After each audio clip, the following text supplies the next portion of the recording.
नमस्कार मित्रांनो, परत एकदा आपलं खूप खूप स्वागत आहे आपल्या सर्वांच्या लाडक्या महाडीबीटी स्कॉलरशिप ऑफिशियल या चॅनलवरती। आणि आज तुमच्यासाठी आपण घेऊन आलोत की जे बांधकाम कामगार आहेत त्यांच्या पाल्यासाठी 1 लाखाची स्कॉलरशिप कशी घ्यायची, त्यासाठी आपल्याला कुठल्या पद्धतीने ऍप्लिकेशन करायचे, त्यासाठी रिक्वायरमेंट गोष्टी कुठल्या आहेत आणि याच्या संदर्भात येणाऱ्या अडचणीचं निवारण आपल्याला कशा पद्धतीने करायचे, तर या सविस्तर गोष्टीची चर्चा आपण या व्हिडिओच्या माध्यमातून करणार आहोत। तर व्हिडिओला बिलकुल स्किप करू नका, पूर्ण व्हिडिओ पाहत राहा आणि एंडिंग मध्ये तुम्हाला नवनवीन येणाऱ्या योजनेबद्दलच्या काही टिप्स आणि ट्रिक्स सुद्धा मी तुम्हाला सांगणार आहे। सर्वप्रथम आपण महाडीबीटी स्कॉलरशिप ऑफिशियल या चॅनलवरती नवीन असाल, अद्याप या चॅनलला सबस्क्राइब केलं नसेल तर चॅनलला सबस्क्राइब करा आणि बेलच्या आयकॉनला हिट करा, यामुळे नवीन येणारा व्हिडिओ सर्वात अगोदर तुमच्यापर्यंत पोहोचेल। तसंच तुम्ही आमच्या टेलिग्राम कम्युनिटी किंवा व्हॉट्सअप कम्युनिटीला जॉईन व्हायचं असेल तर इथे डिस्क्रिप्शन मध्ये तुम्हाला टेलिग्राम आणि व्हॉट्सअप दोन्ही पण लिंक दिलेले आहेत, तुम्ही इन्स्टाला सुद्धा फॉलो करू शकता। तर आपण विदाउट वेळ वाया घालवता चालू करत आजचा आपला टॉपिक। फर्स्ट ऑफ ऑल आपण बांधकाम कामगार यांची जी ऑफिशियल वेबसाईट आहे, ज्याला आपण mahabocw.in असं म्हणतो, त्या वेबसाईट वरती यायचंय। त्याची लिंक तुम्हाला डिस्क्रिप्शन मध्ये प्रोव्हाइड केली, त्याला क्लिक करून सुद्धा तुम्ही डायरेक्टली या पेजला येऊ शकता। इकडे आल्याच्या नंतर तुमच्या समोर अशा वेगवेगळ्या प्रकारच्या टॅब दिसतील, त्याच्यामध्ये वर्कर्स नावाचे एक टॅब आहे, त्याच्यामध्ये 2 ऑप्शन आहेत, वर्कर रजिस्ट्रेशन आणि वेलफेअर स्कीम। तर तुम्ही वेलफेअर स्कीमला निवडायचं आहे। इथे निवडल्याच्या नंतर तुमच्या समोर वेलफेअर स्कीम मधील वेगवेगळ्या स्कीम येतील, त्याच्याशी आपल्याला एज्युकेशनशी रिलेटेड स्कीम पाहिजे तर इथे एज्युकेशन आपण पाहायचं।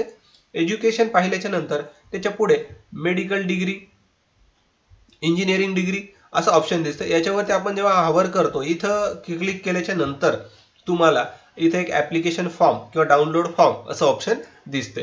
पण हा फॉर्म भरण्यासाठी काही पात्रता त्यांना ठरवलेल्या आहेत, काही मापदंड त्यांना ठरवले आहेत, ते कुठले पाहूयात। सर्वप्रथम आपण जिकडे शिकतो तिथलं मार्कशीट किंवा टीसी ह्या गोष्टी आपल्याकडे असणं गरजेचं आहे। फॉर एक्झाम्पल आपण जर ग्रॅज्युएशन शिकत असतो तर आपल्याला 10वी 12वी आणि ग्रॅज्युएशनचं बोनाफाईड, ऍडमिशन पावती किंवा 12वीची टीसी अशा पद्धतीचे सगळे कागद लागतील।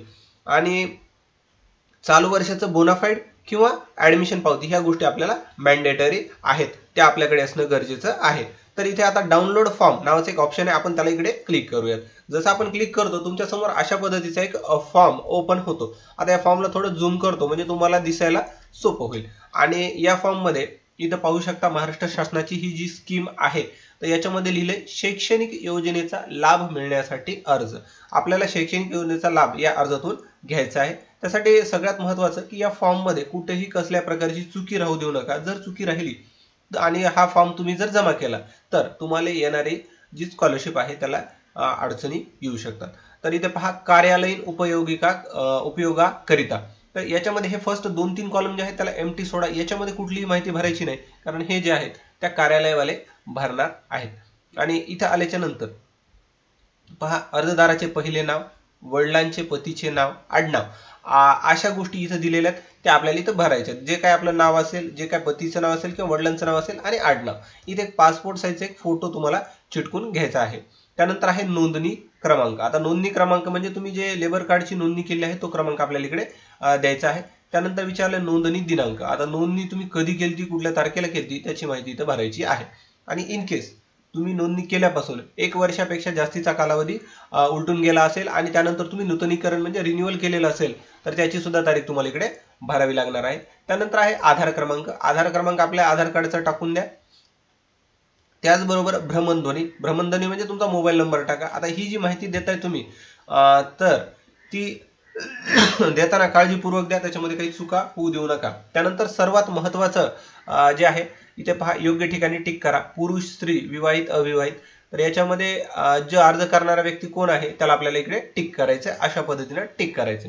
इथं डेट ऑफ बर्थ लिहा आणि पूर्ण एकूण असणारं वर्ष वय लिहायचं आहे। त्यानंतर आहे अर्जदाराच्या बँक खात्याचा तपशील। आता जे पासबुक आहे त्या पासबुक वरच्या काही गोष्टी आपल्याला इकडे भरायच्या, जसं की बँकेचं नाव कुठलं, त्याची शाखा कुठली आहे, तालुक्यातली आहे, गावातली आहे की जिल्ह्यातली आहे, त्या शाखेचा पत्ता लिहायचा आहे, IFSC कोड सुद्धा लिहायचा आहे। आणि सर्वात शेवटी बँकेचा खाते क्रमांक लिहायचा। बँकेचा खाते क्रमांक जो 11-12 अंकाचा असेल तो इकडे लिहून टाका। त्यानंतर आहे पाल्याचा तपशील।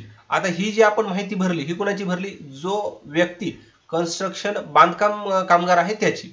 आता पाल्याचा तपशील म्हणजे ज्याला हे लाभ घ्यायचा आहे त्याच्यासाठी। आता तिथं पहा पाल्याच्या ऑब्लिक पाल्याचे ऑब्लिक पत्नीचे नाव. आता पाल्य कोण आहे त्याचं नाव टाका. इयत्ता अभ्यासक्रम म्हणजे तो काय शिकत आहे त्याच्याबद्दलची माहिती दिली आहे. शाळा महाविद्यालय संस्थेचे नाव ते आपल्याला इकडे मेन्शन करायचं आहे. त्याचबरोबर मागणी केलेल्या लाभाची रक्कम किती आहे ती इथं आपल्याला टाकायची आहे. आणि त्यानंतर आता आपल्याला इथं विचारलंय की तुम्ही कुठले कागद जोडत आहात वगैरे वगैरे.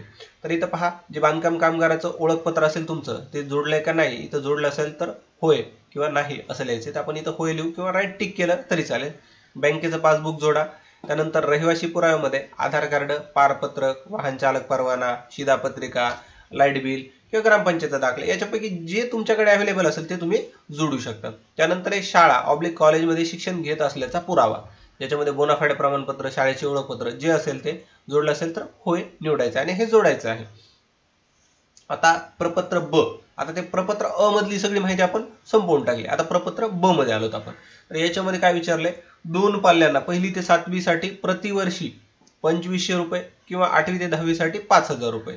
आता हे जर आपल्याला लाभ घ्यायचा असेल तर ह्यासाठी काय लागते ते पुढे लिहिलेले 75% हजेरीबाबतचा शाळेचा दाखला. तर आता आपल्याला हा लाभ घ्यायचा असेल तर याला हा दाखला आपल्याला जोडणं गरजेचं आहे. 10वी साठी त्यांना सांगितलं की 10,000 रुपये भेटतील. 50% पेक्षा जास्त गुण असणं गरजेचं आहे आणि ते कागद जोडणं गरजेचं आहे. आता 11वी 12वी साठी परत 10,000 रुपयाचं स्कीम दिलेली. 10वी व 11वीची गुणपत्रिका तुम्हाला इकडे जोडायची आहे. त्यानंतर प्रथम पाल्यांना 2 पाल्यांना अथवा पुरुष कामगाराच्या पत्नीस पदवीच्या प्रथम, द्वितीय आणि तृतीय वर्षाच्या प्रवेश पुस्तके व शैक्षणिक सामुग्रीसाठी प्रतिवर्षी 20,000 रुपये. तर 20,000 प्रतिवर्ष मिळू शकते. त्यासाठी ते कागद काय जोडायचे, मागील शैक्षणिक इयत्तेत उत्तीर्ण झाल्याचे गुणपत्रक, प्रमाणपत्र म्हणजे सनद मार्कशीट, चालू शैक्षणिक वर्षात प्रवेश घेतल्याबाबतची पावती आणि बोनाफाईड दोन्हीपैकी एक जोडू शकता. त्यानंतर वैद्यकीय अभ्यासक्रमासाठी 1 लाख प्रतिवर्षी, तर पदवी अभ्यासक्रमासाठी 60,000 प्रतिवर्षी देण्यात येतात. पण कुठल्या, इंजिनिअरिंगच्या आणि मेडिकलच्या. त्याचे कागद तुम्हाला हेच आहेत ते इथं जोडायचे आहेत. आणि 2 पाल्यांना शासनमान्य पदवी करता प्रतिवर्षी 20,000 व पदव्युत्तर पदविकेसाठी 25,000 देण्यात येतात. कागद सेम इथं असेल तर होय निवडा. 2 पाल्यांना संगणकाचे शिक्षण MSIT करिता शुल्काची प्रतिपूर्ती, तर MSITच्या प्रमाणपत्र आणि शुल्काची पावती आपल्याला इकडे जोडायची आहे. त्यानंतर सर्वात महत्त्वाचं ठिकाण, आपण ज्या ठिकाणाहून हा फॉर्म भरतो त्या ठिकाणाचं नाव टाका, दिनांक टाका, अर्जदाराचा सही किंवा अंगठा घ्या. आणि हे आता जे खालचं आहे कार्यालयीन उपयोगिका करता, तर ते बघतील की याच्यामध्ये काय करायचे. आणि हे आपण फॉर्म देताना ह्याच्यात मेक शुअर करा की ह्याच्यासोबत आपण त्या सगळ्या गोष्टी मी तुम्हाला सांगत आलो आहे तर त्या गोष्टी ह्याच्यासोबत जोडा. आणि सगळ्या गोष्टी जोडून त्याचा एक सेट बनवून तुम्हाला तालुका बांधकाम जे कार्यालय आहे तिथं हे द्यायचं आहे. अगोदर हे ऑनलाईन असणाऱ्या सेंटरवर केलं जात होतं बाहेरून सगळ्या ठिकाणून, पण आता हे तालुका केंद्राकडेच आहे.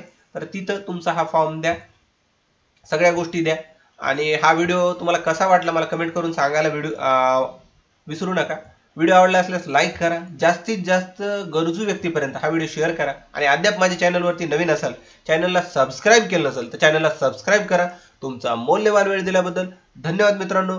भेटूयात नवीन एका व्हिडिओ.